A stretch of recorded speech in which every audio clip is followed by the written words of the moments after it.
வணக்கம். இன்னைக்கு நாம ஒரு ரொம்பவே ஆழமான, உணர்வுபூர்வமான ஒரு விஷயத்த பத்தி தான் அலசப் போறோம். சங்கீதம் 55.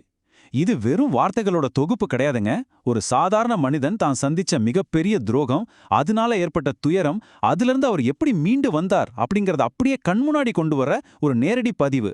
இந்த மூலக்கற்றை இதை எப்படி விவரிக்குதுன்னு நாம இப்போ விரிவா பார்க்கலாம். வாங்க. ஆரம்பத்திலேயே தாவீது சொல்ற ஒரு வரி கண்டிப்பா நம்ம எல்லார் மனசையும் தொடும்.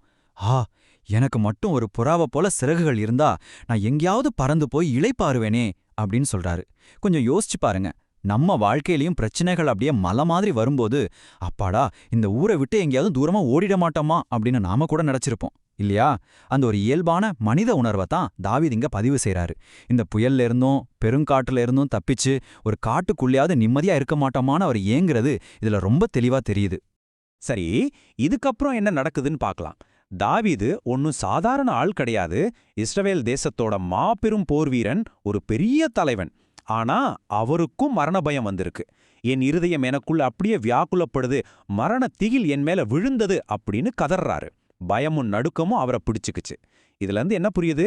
விசுவாசத்துல எவ்வளோ பெரிய வீரர்களா இருந்தாலும் சரி, அவங்க வாழ்க்கையிலயும் இப்படி ஒரு மரண இருளின் பள்ளத்தாக்க கடக்க வேண்டிய சூழ்நிலை வரும் அப்படிங்கறத இது நமக்கு காட்டுது.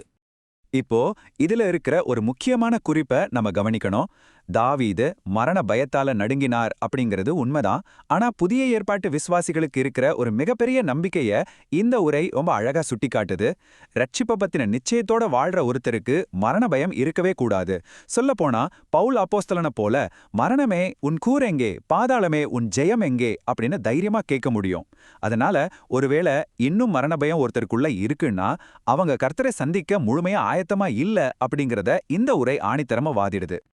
ஓகே, இப்போ விஷயத்தோட ஆழத்துக்கு போவோம். தாவீதோட இந்த உச்சக்கட்ட மன உளைச்சலுக்கு உண்மையான காரணம் என்னவா இருக்கும்? ஏதோ ஒரு பெரிய எதிரியோட தாக்குதலா? கண்டிப்பா கிடையாது. ஒரு நெருங்கிய நண்பனோட எதிர்பாராத துரோகம். எப்பவுமே நம்ம மனசை ரொம்ப ஆழமா காயப்படுத்துறது நாம உயிரை விட அதிகமா நம்பின ஒருத்தர் பண்ற துரோகம் தானே. தாவீதோட வலிய இந்த அளவுக்கு அதிகமாக்குனதும் இதே விஷயம்தான். இப்போ இந்த இரண்டு சூழ்நிலைகளையும் கொஞ்சம் ஒப்பிட்டு பாருங்களேன். என்னை நிந்தித்தவன் சத்ரு அல்ல, அப்படி இருந்தா நான் சகிச்சுக்குவேன் அப்படின்னு தாவீது சொல்றாரு. ஒரு எதிரி நம்மள தாக்குறான் அப்படின்னா நம்ம தப்பிச்சுக்கலாம், இல்லனா எங்கேயாவது ஒளிஞ்சுக்கலாம். ஆனா மறுபுறம் பாருங்க, எனக்கு சமமான மனுஷனும் என் வழிகாட்டியும் என் தோழனுமாகிய நீயே அவன் அப்படின்னு வேதனையோட சொல்றாரு. தேவாலயத்துல ஒன்னா சேர்ந்து ஆலோசனைகள் செஞ்சு கைகோர்த்து நடந்த ஒரு நெருங்கிய நண்பன் துரோகம் செய்யும்போது அந்த வலி, சீரியஸா சொல்றேன், அதை தாங்கவே முடியாது. அந்த நட்போட இனிமை தான் துரோகத்தோட கசப்பை இன்னும் அதிகமாக்கிடுது. சரி, இந்த சம்பவத்தை ஏதோ ஒரு பழைய கதைன்னு நாம மேலோட்டமா பார்த்துட்டு போயிட முடியாதுங்க.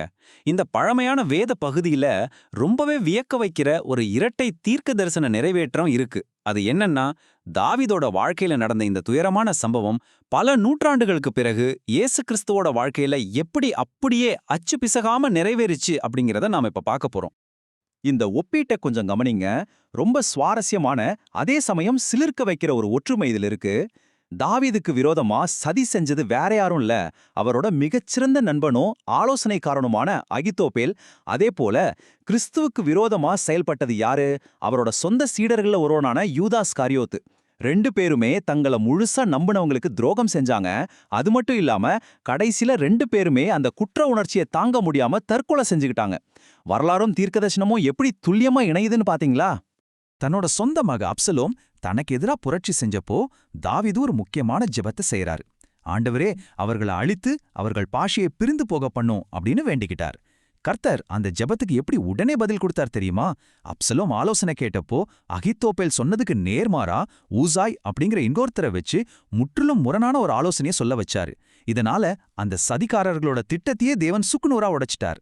ஜெபங்களுக்கு எப்படி உடனடியா பதில் கிடைக்குது அப்படிங்கிறதுக்கு இந்த உரை இதை ஒரு சிறந்த உதாரணமா காட்டுது. இதைத் தொடர்ந்து ஒரு வஞ்சகனோட மனநிலை எப்படி இருக்கும் அப்படிங்கிறத தாவீது ரொம்ப துல்லியமா படம் பிடிச்சு காட்டுறாரு. சமாதானமா இருந்தவங்களுக்கு விரோதமா கையை நீட்டி உடன்படிக்கையை மீற ஒரு துரோகியோட கபட நாடகத்தை 21ஆம் வசனம் நமக்கு வெளிச்சம் போட்டு காட்டுது.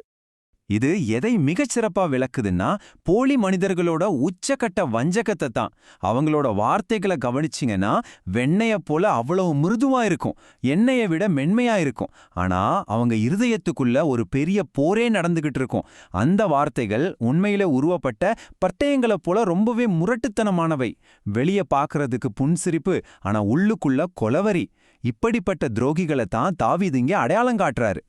இதை இன்றைய காலகட்டத்தோட ஒப்பிட்டு இந்த உரை ஒரு மிக முக்கியமான எச்சரிக்கையே நமக்கு முன்வைக்குது. வெளியில இருக்கிற எதிரிகளை விட நம்ம கூடவே இருக்கிற போலிகளால தான் மிகப்பெரிய ஆபத்து. இன்றைய சமுதாயத்துல வேதத்தோட வார்த்தைகளையும் அற்புதங்களையும் மறுதளிச்சுக்கிட்டு விசுவாசிகளை போலவே நடிச்சுக்கிட்டு உள்ளேயே இருக்கிற கள்ளச் சகோதரர்கள் தான் உண்மையான எதிரிகள். இவங்க யூதாசியும் அகித்தோப்பேலையும் போன்றவங்க. இவங்க கிட்ட ரொம்பவே ஜாக்கிரதையா இருக்கணும் அப்படிங்கறதுதான் இதோட மையக்கருத்து. ஓகே, இதுவரைக்கும் ஏகப்பட்ட துயரங்கள், பயங்கள், வஞ்சகங்கள் எல்லாத்தையும் பார்த்தோம். இப்போ விஷயத்துக்கு வருவோம். இதுக்கான தீர்வு தான் என்ன? இந்த தேடலோட மிக முக்கியமான திருப்பு முனையே இதுதாங்க. ஆழ்ந்த கவலையிலிருந்து அளப்பரிய சமாதானத்துக்கு நம்மை கொண்டு போற வழிய இந்த சங்கீதம் நமக்கு கத்துக் கொடுக்குது. அது என்னன்னா, கர்த்தர் மேல் உன் பாரத்தை வைத்துவிடு அப்படிங்கிற அந்த மாபெரும் தீர்வுதான். தாவீது இங்க பயன்படுத்தியிருக்கிற வார்த்தைகளை கொஞ்சம் கூர்ந்து கவனிங்க. மத்தவங்க எப்படி வேணா இருந்துட்டு போகட்டும், நானோ தேவனை நோக்கி கூப்பிடுவேன், நானோ உம்மை நம்பி இருக்கிறேன். இது தாவீது எடுத்த ஒரு தீர்க்கமான முடிவு. ஆபத்து நேரங்கள்ல மனிதர்கள் பின்னாடி போய் புலம்புறதை விட்டுட்டு நேரா தேவனை நோக்கி கூப்பிடுவேன் அப்படிங்கிற தெளிவான முடிவு அவர் எடுக்கிறாரு. நெருக்கடியான காலங்கள்ல நாமும் செய்ய வேண்டிய அதே தேர்வு இதுதான் அப்படின்னு இந்த உரை ரொம்ப அழகா வலியுறுத்துது. சரி, பாரம் சுமக்கிறவங்க அதை யாரிடம் இறக்கி வைக்கணும்னு இந்த உரை வழிகாட்டுது. வேற யார்கிட்டையும் இல்ல, ஏகோவாயிரே அப்படிங்கிற அந்த சர்வ வல்லமையுள்ள தேவனிடம்தான். அவர்தான் எல்லாவற்றையும் பார்த்துக்கிற தேவன். அவர் நம்மோட பாரங்களை சுமக்கிறவர் அப்படிங்கிற அசைக்க முடியாத நம்பிக்கைய இந்த வரிகள் பிரதிபலிக்குது. அதனால இனிமே நாம அந்த பாரங்களை சுமக்க வேண்டியதில்ல. அவர் நீதிமானை ஒருபோதும் தள்ளாட விட மாட்டார் அப்படிங்கிறத இது ரொம்ப தெளிவுபடுத்துது. ஒரு விசுவாசிக்கு கிடைக்கிற வாக்குத்தத்தங்களா இந்த மூலக்கட்டுரை பட்டியலிடுறத கொஞ்சம் பாருங்களேன். அவர் பார்த்துக்கொள்வார், அவர் ஆதரிப்பார், அவர் பாதுகாப்பார், அவர் ஆகாரம் அளிப்பார், அவர் தாங்குவார். இந்த 5ம் எவ்வளவு உறுதியான வார்த்தைகள் பாத்தீங்களா? உங்களோட பாரம் எதுவா இருந்தாலும் சரி, அதை அவர்கிட்ட முழுமையா ஒப்புவிக்கும்போது மீதி எல்லாத்தையும் அவர் பார்த்துப்பார் அப்படிங்கிறது தான் இதோட ஆழமான செய்தி.